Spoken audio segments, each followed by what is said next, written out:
With the UK's exit day of October the 31st fast approaching, MEPs are stepping up preparations for the potential fallout of a no deal. Euronews' Maeve McMahon reports. While some British politicians are seeking to avoid it, Boris Johnson's keeping the pressure on Brussels with the threat of a no-deal Brexit. Whether it's the most likely scenario, I would say that it is a very distinct possibility, which is precisely the reason why we do launch this final call tomorrow for everyone to be prepared in case a no-deal Brexit occurs. And that's why EU diplomats have already been meeting to discuss the bloc's preparation and whether or not to use emergency funds in that case. Countries to be hit the hardest by a no-deal include Ireland, Germany, Denmark, Spain, Belgium and the Netherlands. I dread to see the fallout, not just for the EU, but very much also for the British people and the Irish people. And I just hope that there will be some logic again in British politics. People will come to their senses, take responsibility and make sure that there will be either an orderly Brexit or no Brexit at all. So should the European Union start offering some leeway to Boris Johnson to avoid a cliff edge scenario? We should avoid panic football. What's at stake is the integrity of the EU, the integrity of the internal market, and if the price to pay to maintain this integrity is to endure a no-deal Brexit, it's a price worth paying. And what about an extension, we ask?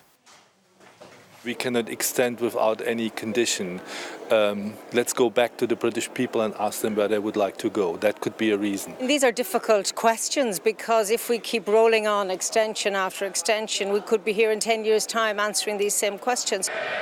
Questions many in Brussels want to see answered very soon. Well, joining us to discuss all the latest reaction this morning in Brussels is our correspondent Jack Parrock. Morning to you, Jack. The repercussions of yesterday, how's that being felt in Brussels? Well, as everybody wakes up and heads into work this morning, obviously they're reading the papers of this news surrounding Brexit here in Brussels. Keen interest, obviously, on how Boris Johnson will go forward. More structurally, here in the European Commission today, the College of Commissioners is meeting. They are looking into potentially putting together a plan that would allow countries across the European Union to access funding that's normally used for disasters, natural disasters, floods and earthquakes, etc., in order to protect themselves or to sort of sort things out if there is a no-deal scenario. The paper we're expecting from them, we do expect it to look a little bit like a sort of plan for a no-deal Brexit on October the 31st. Now, one of the people that's been looking at this morning is Clotilde Armand. She's a Romanian MEP with the Renew Europe group. Clotilde, how do you see this? What do you make of the events that happened in Westminster last night?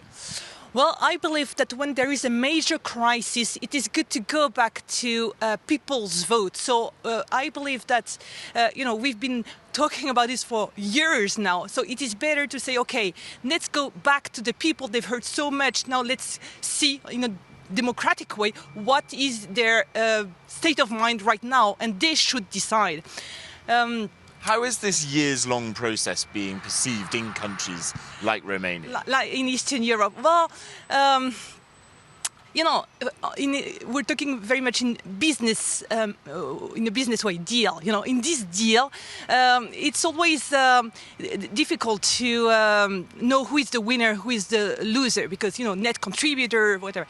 In Eastern Europe, they see themselves as, yes, they benefit from the public money from Europe, but the private money, the money for business is actually going from Eastern Europe to UK. So they're saying, okay, UK, you are not happy because you are a net contributor, but first of all, this is a project. It is a historical project. We, Eastern Europe, we've been suffering so much from history that, guys, you are part of Europe. So they don't really understand this money issue. But the money issue is actually seen from Eastern Europe as benefiting the UK. So they don't really understand the UK attitude. How do you think it will be perceived if there is a no-deal scenario in countries like Romania? Will they blame Brussels or will the blame be on the United Kingdom?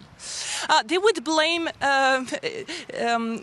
human nature. It would be a failure in any case, and they will say, "Okay, we understand that the Western Europe is seen as the best ever. In Eastern Europe we." Idealize the Occident, and suddenly we see that the Occident has failures. So we would say, okay, we Eastern Europe, we need to make sure that we can contribute so that everything goes much smoother next time. Exactly. Across the European Union, this is one of the most important topics, obviously. And here in the Commission, they're having that College of Commissioners meeting. There's also meetings in the European Parliament of the Brexit steering group. But what everyone will be looking at is whether there is a potential, if the MEPs really manage to take control of this process and force Boris Johnson to be unable to push through no deal, whether there's a potential for an extension and whether the EU leaders will allow that as well. Jack Parrick, our correspondent in Brussels, thank you.